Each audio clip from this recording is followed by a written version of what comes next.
Hi everyone, DrBiology here, and this is my latest video on types of variation, part of a series on inheritance, variation and evolution, which is suitable for AQA, GCSE biology or combined science. So individuals in a population are similar, but however they are not identical. So this is variation. And this is controlled by four separate things that I'm going to discuss now. So first of all is genetics. Secondly, the environment. Thirdly, both the genes and the environment. And fourthly, about mutations. So genetic variation. So this is when we inherit features from each parent's DNA and it's passed on from their gametes. So you inherit genes and different alleles that cause variation. So here are some examples. So for example, blood group, skin color and eye color. Environmental variation.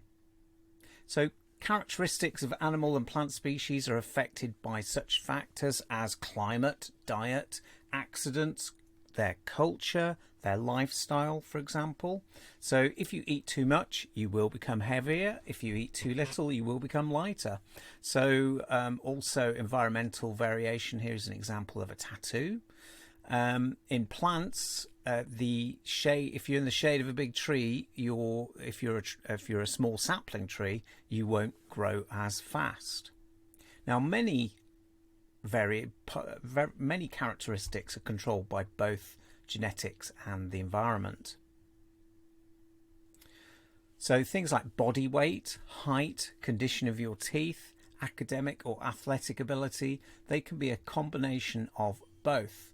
So for example, your height, there might be a genetic element in terms of what you inherit from your parents, but also your diet will have a great effect on your growth rates. Athletic ability as well, some of it will be genetic, related to your muscle content and your stamina, but also related to your training as well. And then lastly, things like academic ability, again, can be changed through your life, through your environment.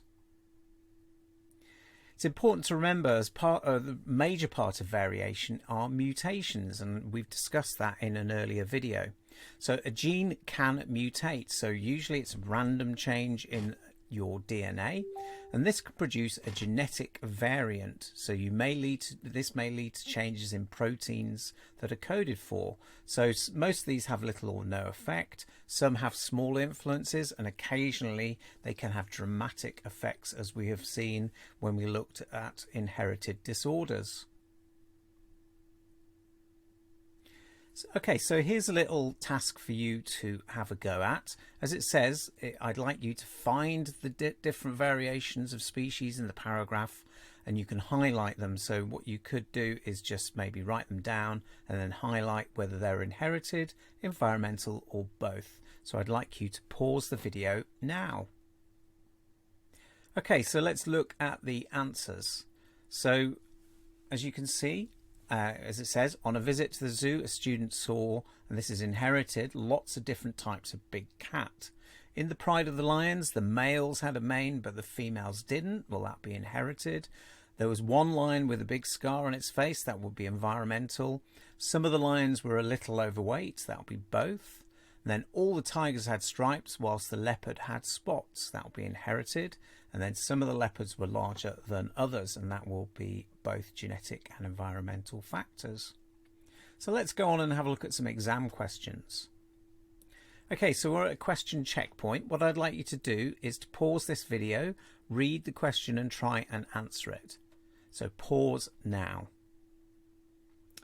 So this question is about variation and genes, the environment, and a combination of both. And it says, what is the cause of each variation in the table below? So if we look at brown eyes, so brown eyes will be genes only. Light brown skin colour, that will be both the genes and the environment. So for example, you could go on holiday and get a suntan. Short hair would be the environment only, because you can cut your hair. So the second question is about peas grown in pods on pea plants. So again, I'd like you to have a read and then try and answer the question. So pause now. So sometimes when they talk about variation, they will put it into other units of work. So they might put it in a unit of work such as, for example, about plants, about photosynthesis possibly. And they will give you some information, and that information you need to analyse and evaluate. So they give you some information saying a gardener grew 4 varieties of pea plant, A, B, C and D, in his garden, and then it shows the results. And it shows the range of number of peas in a pod and the mean number of peas in each pod. So question A, give one environmental factor and then one other factor that might affect the number of peas in a pod. So there are plenty of answers for this question. So environmental factor, any one of these will do. So light, water, rain, temperature, minerals, nutrients or space. So other factor, it could be genetic, okay, so genetic inheritance, or it could be related to competition. So for example, predation and disease. And then B, the gardener thinks that he will get the largest mass of peas from his garden if he grows variety D. Why is the gardener not correct? Suggest one reason. Well, you need to look at the results. Now the results, if you just looked at those results, you would probably say, yeah, that is correct. But there are certain things that they're not telling you, and they're not telling you the mass of each pea. So the mass of the crop depends on the number of pods and the size or mass of each pea.